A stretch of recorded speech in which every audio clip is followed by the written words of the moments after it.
Hello everyone, welcome to HVS studies. तो दोस्तों आज का एग्जाम एनालिसिस करेंगे SSC CHSL एग्जाम 2023 का। 15 मार्च को आपकी फोर्थ शिफ्ट कंप्लीट हो चुकी है। फोर्थ शिफ्ट में आपके जितने भी क्वेश्चंस पूछे गए हैं आज हम उनको फुल डिटेल में कवर करेंगे। 100% रियल क्वेश्चंस हैं।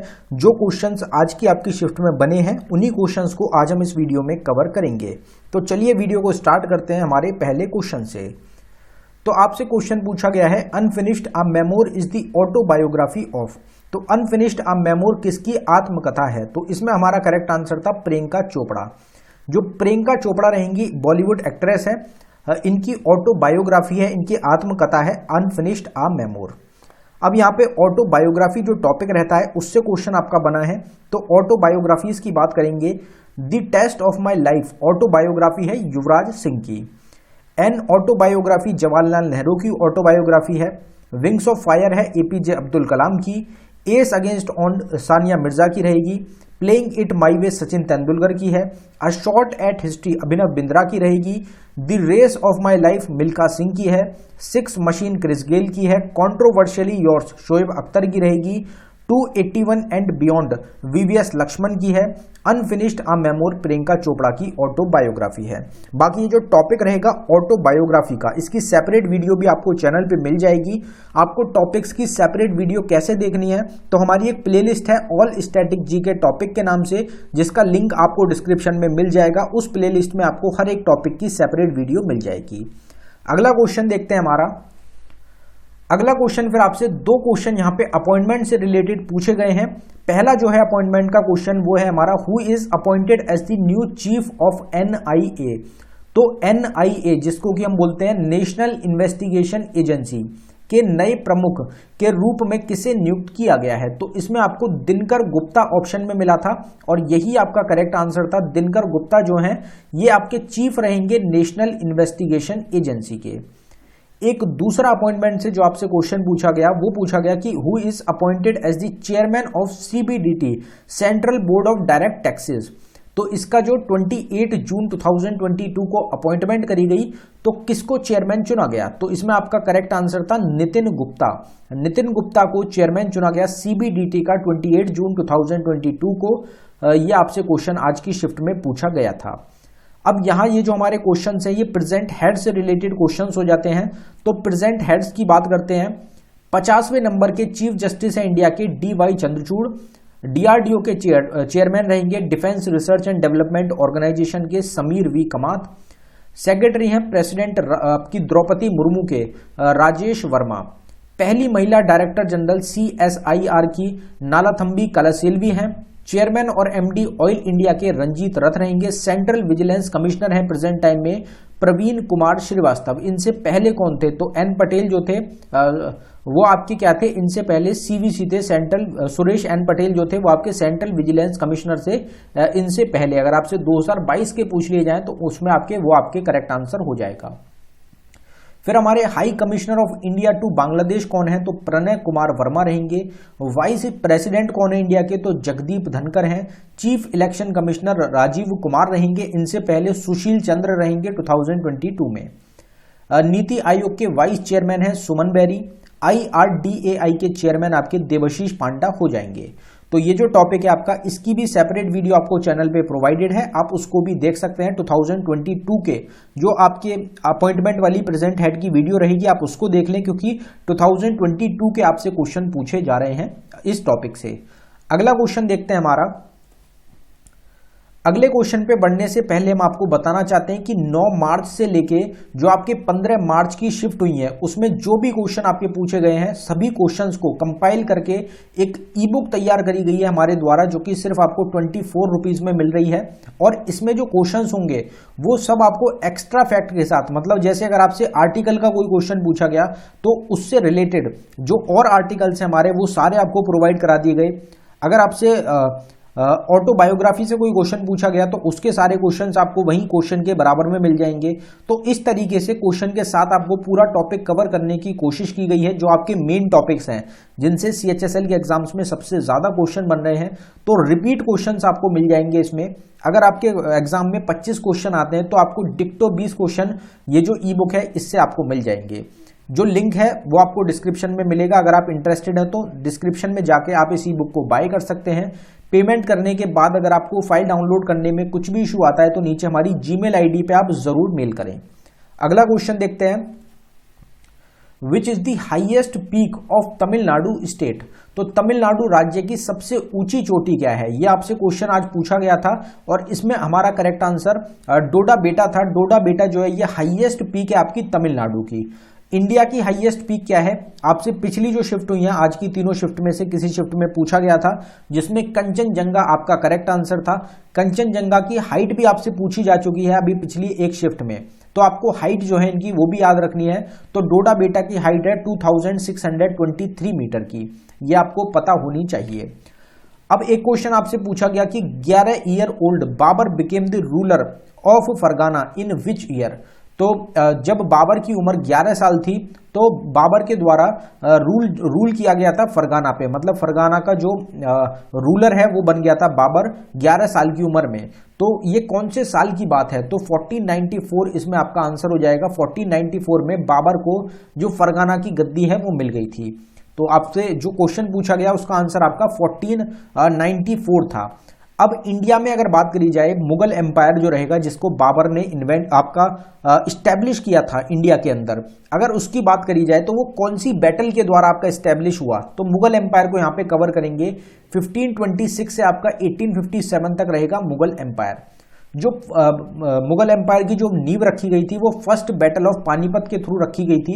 1526 में बाबर ने इब्राहिम लोदी को हरा दिया था। जो दिल्ली सल्तनत है वो आपकी यहाँ पे एंड हो गई थी और इस्टेब्लिश कर दिया गया था मुगल एम्पायर को। फिर आपकी बैटल ऑफ खनवा 1527 में लड़ी गई जिसमें बाबर के द्वारा राणा संगा और मेवाड़ और उनके अलाइज को हरा दिया गया था। फिर एक 1528 में बैटल लड़ी गई, उसके बाद फिर 1529 में बैटल ऑफ घाघरा लड़ी गई जिसमें बाबर के द्वारा जॉइंट फोर्सेस थी अफगान की और सुल्तान ऑफ बंगाल की, इनको हरा दिया गया था। फिर 1530 में एक साल बाद इसके डेथ हो गई थी बाबर की। फिर बैटल ऑफ चौसा आपकी 1539 में शेरशाह सूरी ने जिसमें हुमायूं को हरा दिया। सेकेंड बैटल ऑफ पानीपत 1556 में जिसमें अकबर के द्वारा हिंदू किंग हेमू को हरा दिया गया। बैटल ऑफ हल्दी घाटी जिसका कोई भी डिसीजन नहीं निकला था 1576 में लड़ी गई थी। बैटल ऑफ समूगर 1658 में औरंगजेब के द्वारा और मुराद बख्श ने मिलके, औरंगजेब और मुराद बख्श दोनों ने मिलके दारा सिकोह को हरा दिया था। बैटल ऑफ खंजवा 1659 में जिसमें औरंगजेब ने अपने ही भाई शाह सुजान को मार दिया था। बैटल ऑफ करनाल 1739 में जिसमें नादिर शाह ने जो मुगल एम्परर थे मोहम्मद शाह उसको हरा दिया था और लूट लिया था मुगल ट्रेजर को, जिसमें कि पिकॉक थ्रोन और कोहिनूर आपका शामिल था बैटल ऑफ करनाल में। अगला क्वेश्चन देखते हैं। फिर अगला क्वेश्चन आपसे पूछा गया कि power of governor to promulgate ordinance during recess comes under which article. तो अवकाश के दौरान अध्यादेश जारी करने की राज्यपाल की शक्ति किस अनुच्छेद के अंतर्गत आती है, तो इसमें हमारा करेक्ट आंसर था आर्टिकल 213। आर्टिकल 213 में पावर आती है गवर्नर के पास प्रोमलगेट ऑर्डिनेंस को प्रोमलगेट करने की। अब ये क्वेश्चन हम काफी बार कवर कर चुके हैं कि ये जो पावर है प्रेसिडेंट के पास प्रोमलगेट करने की ऑर्डिनेंस को, ये कौन से आर्टिकल में आती है, आपको पता होना चाहिए क्योंकि बहुत बार हम ऑलरेडी रिवीजन के माध्यम से कवर कर चुके हैं। अगर आपको इस क्वेश्चन का आंसर पता है कि power of president to promulgate ordinance कौन से आर्टिकल में आता है, तो आप इस क्वेश्चन का आंसर कमेंट बॉक्स में टाइप करके बताते हैं। अब यहाँ पे एक क्वेश्चन आपसे पूछा गया कि which country is not hosting ODI world cup 2027। तो कौन सी कंट्री है जो कि होस्ट नहीं कर रही, आपसे ये पूछा गया था। उसमें आपका केनिया ऑप्शन में था और केनिया ही आपका करेक्ट आंसर था। 3 कंट्री रहेंगी जो कि मिलके होस्ट कर रही हैं, जिसमें साउथ अफ्रीका, नमीबिया और जिम्बाब्वे आपकी शामिल रहेंगी। ये तीनों कंट्री मिलके आपका होस्ट कर रही हैं ओडीआई वर्ल्ड कप 2027 का। अभी जो ओडीआई वर्ल्ड कप है उसके विजेता आपका इंग्लैंड की टीम आपकी रहेगी। अब यहाँ पे अगर हम बात करें, आपका आर्टिकल पूछा गया, तो कुछ इंपॉर्टेंट आर्टिकल्स की अगर बात करी जाए तो protection of life personal liberty article 21 में आता है, organisation of village panchayat article 40 में, यूनिफॉर्म सिविल कोड 44 में, promotion of international peace and security 51 में। 51A में क्या आता है, तो हमारी फंडामेंटल ड्यूटीज आती हैं आपकी आर्टिकल 51A में। टोटल 11 फंडामेंटल ड्यूटीज हैं जिनको हमने यूएसएसआर रशिया से बोरो किया है। जो 10 फंडामेंटल ड्यूटीज हमारी स्टार्टिंग में ऐड करी गई थी इंडियन कॉन्स्टिट्यूशन में, वो 42nd अमेंडमेंट एक्ट ऑफ 1976 के थ्रू करी गई थी, और जो 11th वाली ऐड करी गई थी वो 86th अमेंडमेंट एक्ट ऑफ 2002 के थ्रू ऐड करी गई थी। इम्पीचमेंट जो होता है प्रेसिडेंट का 61 में आता है, अटॉर्नी जनरल ऑफ इंडिया 76 में, जॉइंट सिटिंग दोनों हाउसेस की 108 में। ये क्वेश्चन आगे एग्जाम के लिए इंपॉर्टेंट रहेगा आपका। डेफिनेशन ऑफ मनी बिल 110 में, इस्टेब्लिशमेंट और कॉन्स्टिट्यूशन ऑफ सुप्रीम कोर्ट 124 में, डेफिनेशन भी आपसे पूछी जा सकती है मनी बिल की। Supreme court to be a court of record 129 में, controller and auditor general of India article 148 के अंडर आपके आते हैं। अगला क्वेश्चन देखते हैं। अगला क्वेश्चन है हमारा, Dhuandhar waterfall is situated on which river. तो धुआंधर जलप्रपात आपका किस नदी पर स्थित है? तो इसमें हमारा करेक्ट आंसर नर्मदा रिवर था। नर्मदा रिवर के अराउंड सिचुएटेड है आपका धुआंधर वाटरफॉल। धुआंधर वाटरफॉल आपका कौन सी स्टेट में है? तो ये आपका मध्य प्रदेश स्टेट में लोकेटेड रहेगा। इसके अलावा एक क्वेश्चन आपसे पूछा गया, या तो आपसे बुद्धदेव दास गुप्ता पूछे गए थे या आपके बिस्मिल्लाह खान पूछे गए थे, या फिर आपसे दोनों ही पूछे गए थे। अगर दोनों पूछे गए थे तो दोनों को हमने कवर किया है। Is related to which musical instrument. तो बुद्धदेव दास गुप्ता कौन से म्यूजिकल इंस्ट्रूमेंट से रिलेटेड है? तो इसमें हमारा करेक्ट आंसर सरोद हो जाएगा। और पिछली ही शिफ्ट में आपसे पूछा गया था आज की कि बिस्मिल्लाह खान को 2001 में कौन सा अवार्ड मिला था? तो उसमें आपका करेक्ट आंसर भारत रत्न था। तो इस टाइप से क्वेश्चन आपके म्यूजिकल इंस्ट्रूमेंट से काफी देखने को मिल रहे हैं। म्यूजिकल इंस्ट्रूमेंट्स की सेपरेट वीडियो है, आपको चैनल पे मिल जाएगी, आप उसको जरूर देख लें। बिस्मिल्लाह खान कौन से म्यूजिकल इंस्ट्रूमेंट को प्ले करते हैं? तो ये आपके शहनाई को प्ले करते हैं। शहनाई इस क्वेश्चन में आपका करेक्ट आंसर हो जाएगा अगर आपसे बिस्मिल्लाह खान पूछा गया, और सरोद हो जाएगा अगर आपसे बुद्धदेव दास गुप्ता पूछे गए थे। अगर म्यूजिकल इंस्ट्रूमेंट्स का कुछ रिवीजन कर लें तो अन्नपूर्ण देवी सुरबहर प्ले करती हैं, तोताराम शर्मा पखावज प्ले करते हैं, U Srinivas mandolin, K V. Prasad, S V. Rajarao और यू शिवराम मृदंगम प्ले करते हैं, टी.एच. विनायकरम और ई.एम. सुब्रमण्यम घातम जो आपका एक इंस्ट्रूमेंट है उसको प्ले करते हैं, M S. Gopal Krishna, M. Rajam, N R. Muralidharan, M. Chandrasekhar, V G. Jog, Lalgudi Jairam ये आपके वायलिन को प्ले करते हैं, रमेश मिश्रा सारंगी प्ले करते हैं, जिया मोइनुद्दीन डागर और अयंगरी श्याम सुंदरम और आपके दोरास्वामी अयंगर वीणा को प्ले करते हैं, अनुष्का शंकर सितार प्ले करती हैं, संदीप दास तबला प्ले करते हैं, अली अहमद हुसैन शहनाई प्ले करते हैं, और आपके बुद्ध आदित्य मुखर्जी आपके सितार प्ले करते हैं। बुद्धदेव दास अलग रहेंगे आपके गुप्ता, और बुद्ध आदित्य मुखर्जी अलग रहेंगे। बुद्धदेव दास गुप्ता जो है आपके, ये आपके सरोद प्ले करते हैं, और बुद्ध आदित्य मुखर्जी आपके सितार जो म्यूजिकल इंस्ट्रूमेंट है उसको प्ले करते हैं। दोनों में कंफ्यूजन आपको नहीं करना है, एग्जाम के लिए इंपॉर्टेंट क्वेश्चंस आपके रहेंगे। अगला क्वेश्चन देखते हैं। अगला क्वेश्चन है, who was awarded the Nobel peace prize in 2014। 2014 में किसे नोबेल पीस पुरस्कार से सम्मानित किया गया था? रिपीटेड क्वेश्चन है, अगर आपने एनालिसिस देखी होगी रेगुलर पीछे की तो ये रिपीट हुआ है आपका क्वेश्चन, जिसमें कैलाश सत्यार्थी और आपकी मलाला यूसुफजई जो कि पाकिस्तान से रहेंगी, मलाला यूसुफजई और कैलाश सत्यार्थी आपके इंडिया से रहेंगे। इन दोनों को नोबेल पीस प्राइज मिला था 2014 में। सेम स्लाइड हमने कवर करी थी, सेम यही स्लाइड आपको प्रोवाइड कराई थी जिसमें इंडियंस हमने कवर करे जिनको नोबेल प्राइज मिला है। पहला नोबेल प्राइज रविन्द्रनाथ टैगोर को मिला 1913 में लिटरेचर की फील्ड में। फील्ड भी आपसे पूछी जाती है, आपको ध्यान रखना है, एग्जाम के लिए इंपॉर्टेंट है। जो पिछला ये क्वेश्चन आपका पूछा गया था, आपसे पूछा गया था कि कैलाश सत्यार्थी को कौन सी फील्ड में नोबेल प्राइज मिला था 2014 में, तो उसमें आपका करेक्ट आंसर पीस था। इसी तरीके से बाकी जो फील्ड्स हैं उनकी भी आपको फील्ड याद रखनी है। सीवी रमन को 1930 में फिजिक्स की फील्ड में मिला, हरगोबिंद सिंह खुराना को 1968 में मेडिसिन की फील्ड में, मदर टेरेसा को 1979 में पीस की फील्ड में। आपको जो फील्ड है वो तो याद रखनी है, आपको ईयर भी जरूर याद रखने हैं, एग्जाम में पूछे जाएंगे। एन चंद्रशेखर को 1983 में फिजिक्स की फील्ड में, अमर्त्य सेन को 1998 में इकोनॉमिक्स की फील्ड में, वेंकट रामकृष्णन को 2009 में केमिस्ट्री की फील्ड में, और जो हमारा क्वेश्चन था कैलाश सत्यार्थी को 2014 में पीस की फील्ड में मिला। अभिजीत बैनर्जी को 2019 में आपका इकोनॉमिक्स की फील्ड में जो नोबेल प्राइज है उससे सम्मानित किया गया था। तो ये आपको ध्यान रखना है, एग्जाम के लिए आपका इंपॉर्टेंट हो जाता है। मेडिसिन की फील्ड में सिर्फ एक आपका रहेगा, वो रहेगा हरगोबिंद सिंह खुराना को और आपका लिटरेचर की फील्ड में भी एक ही रहेगा। फिजिक्स की फील्ड में आपके 2 हो जाएंगे, सीवी रमन और आपके एस चंद्रशेखर। फिर आपके पीस की फील्ड में भी 2 हो जाएंगे, मदर टेरेसा और आपकी हो जाएंगे कैलाश सत्यार्थी। इसी तरीके से इकोनॉमिक्स की फील्ड में भी आपके 2 हो जाएंगे, आपके अमर्त्य सेन और अभिजीत बनर्जी। केमिस्ट्री की फील्ड में भी 1 रहेंगे, आपके वेंकटरामन रामाकृष्णन। तो ये भी आपको ध्यान रखना है। अब जो 2022 का नोबेल प्राइज दिया गया मेडिसिन की फील्ड में स्वांते पाबो को मिला, फिजिक्स में एलन एस्पेक्ट, एंटन जेलिंगर और जॉन क्लोजर। केमिस्ट्री की फील्ड में Carlos Bertozzi, Carl Barry Sharpless और मोर्टन पी मेल्डल। लिटरेचर की फील्ड में एनी एर्नॉक्स को, पीस की फील्ड में एलिस बेलेट्स्की को, मेमोरियल ऑर्गेनाइजेशन को और सेंटर फॉर सिविल लाइबर्टीज ऑर्गेनाइजेशन को। इकोनॉमिक्स की फील्ड में फिलिप हाइबविग, डॉगलस डायमंड को और बेन बर्नानके को। तो टोटल जो फील्ड्स होती हैं उसमें एक फील्ड में आपको टोटल मैक्सिमम 3 लोगों को जो प्राइज होता है वो आपका प्रोवाइड कराया जा सकता है। ये भी एग्जाम में पूछा गया क्वेश्चन है। फिर अगला क्वेश्चन आपसे पूछा गया, who one the first silver medal in weight lifting from India in Tokyo Olympic games.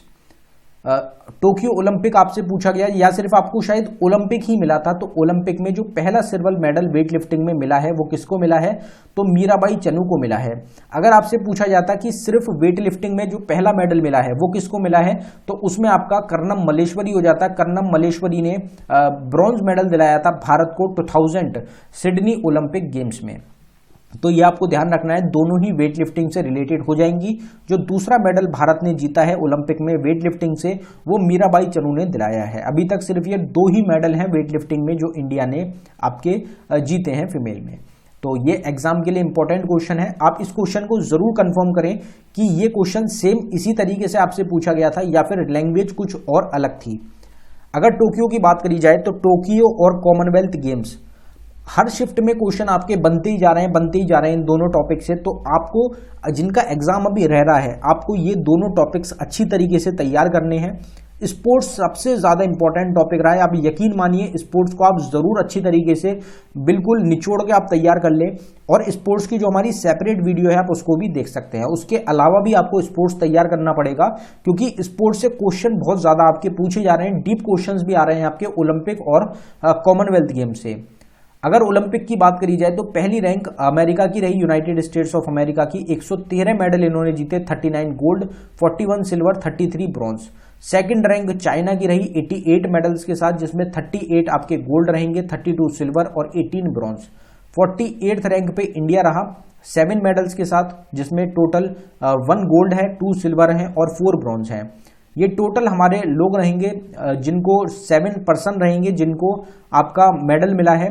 कौन कौन रहेंगे, तो Neeraj Chopra, Ravi Kumar Dahiya, Mirabai Chanu, PV Sindhu, Lovlina Borgohain, India hockey team और आपके बजरंग पूनिया। फ्लैग जो बेयरर था वो कौन था, मनप्रीत सिंह और बॉक्सर मैरीकॉम ओपनिंग सेरेमनी में और बजरंग पूनिया क्लोजिंग सेरेमनी में। विंटर ओलंपिक हुआ बीजिंग चाइना में 2022 का। समर ओलंपिक 2024 में पेरिस फ्रांस में होगा। 2028 में लॉस एंजल्स अमेरिका में आपका ऑर्गेनाइज किया जाएगा। अगला क्वेश्चन देखते हैं हमारा। अगला क्वेश्चन आपसे पूछा गया कि highest road is being constructed on which pass in India. तो भारत में किस दर्रे पर सबसे ऊंची सड़क बन रही है। तो इस टाइप का कुछ इस लैंग्वेज से रिलेटेड कुछ क्वेश्चन था। अगर सेम क्वेश्चन था तो उमलिंगला पास कहां पे आपका लद्दाख में लोकेटेड है। इस पे आपकी ये रोड बन रही है जो कि हाईएस्ट रोड रहेगी।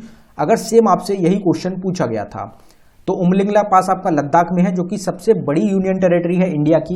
पासेस की अगर बात करी जाए तो बोमडीला पास है अरुणाचल प्रदेश में, दिहांग पास भी अरुणाचल प्रदेश में है, जलिपला पास सिक्किम में है, खरदुंगला पास लद्दाख में, काराकोरम पास भी लद्दाख में है, लिपुलेख पास और माना पास उत्तराखंड में है, नथुला पास है सिक्किम में, पलक्कड़ पास तमिलनाडु में, पीर पंजल पास जम्मू कश्मीर में और रोहतांग पास आपका हिमाचल प्रदेश में लोकेटेड रहेगा।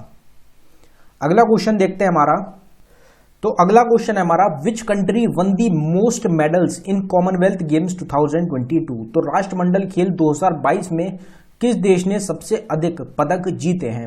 तो इस क्वेश्चन को भी आप एक बार जरूर कंफर्म कर दें कमेंट बॉक्स में कि सेम क्वेश्चन आपसे बना है या फिर नहीं बना।